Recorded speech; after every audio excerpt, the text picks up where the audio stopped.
বেলা তো অনেক হয়ে গেল, খেতের কাম মহাল্লাম কিন্তু গরু দেখতে এখন তুই খেয়ার দেওয়া হয়েছিল গরু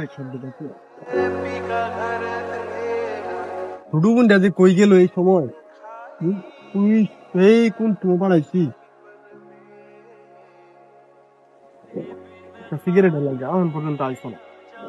যাই গরুর একটা দেয়। ইস, আজকে একটা সুযোগ, আজকে এটার মজার লোক দেখাইয়া দর্শন করলো। এই মে মে মে এই এদিকে আসো তো। এই যে আও ওইদিকে একটু যাই, এই যে মজা আছে অনেক। আমার তোমাদের মজা, তোমার মজা খাই না, মজা করে আমার বাড়িতে মজা আছে। ইহ, এই মে এই এই মরে গেছে ভাই, দেখলো ভাই।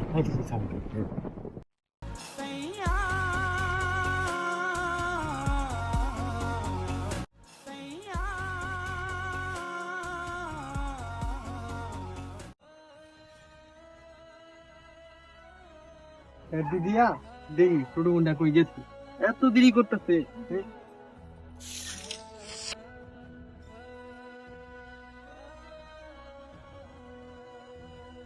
রায়হান ভাই, ভাই ঘটনা তো একটা কইতে গেছে। ভায়াঙ্গর এলাকার গুন্ডা সাগর আছে না, তোমার বোনের দর্শনেরা মাইরে আলছে ভাই।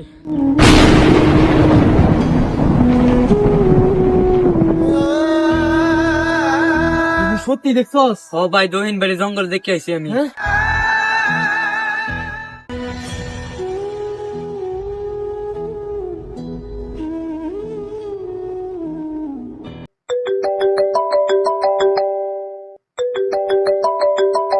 হ্যালো, হ্যাঁ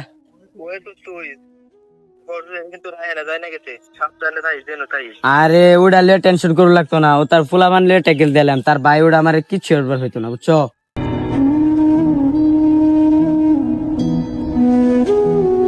এই জানোয়ারের বাচ্চা,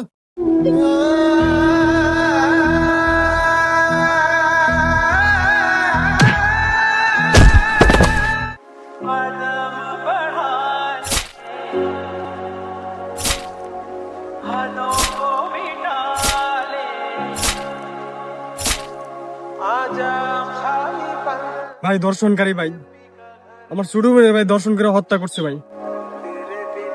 যে দেশে দর্শকের বিচার বছরের পর বছর ঝুলে থাকে, সেই দেশে কিছু ভাইয়ের হাতে আইন নয়, জমে ওঠে খুব।